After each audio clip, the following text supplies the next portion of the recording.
American farmers are bracing for some big changes under President Trump's new immigration policy. They don't know what the future workforce could look like in an industry that relies very heavily on this migrant labor. Nearly half of America's farm workers, half, are thought to be undocumented. American farms are on the decline.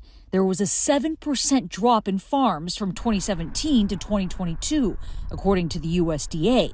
That's about 142,000 fewer farms in just 5 years. These days, farmers are up against bird flu outbreaks, higher costs for feed and fertilizer, and climate change. But their livelihoods depend on a reliable workforce. And now they're concerned about how President Trump's campaign promise to launch the largest deportation effort in American history will play out. Immigration taking center stage from day one. First, I will declare a national emergency at our southern border. About 2/3 of crop workers are foreign-born. And while many come to the U.S. for seasonal jobs legally through H-2A visas, the USDA estimates that 42% of crop laborers are undocumented.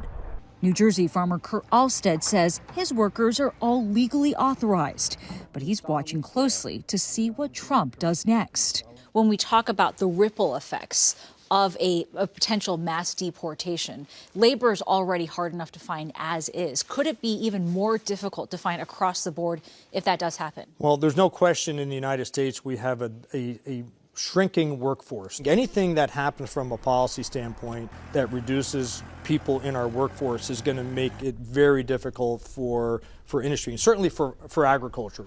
We would be in big trouble if we lost workforce.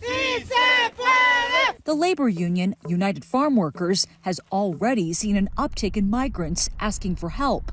The threats are scary, but at the same time, farm workers more than anyone understand the reality that without them, this work is not going to get done.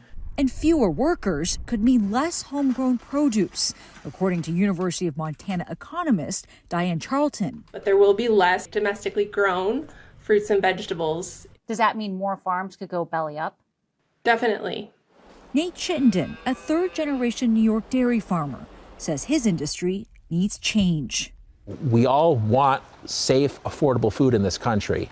We all realize that people that work hard deserve a chance to improve their lives. You know, we have to figure out what we can do to make that happen without breaking the system.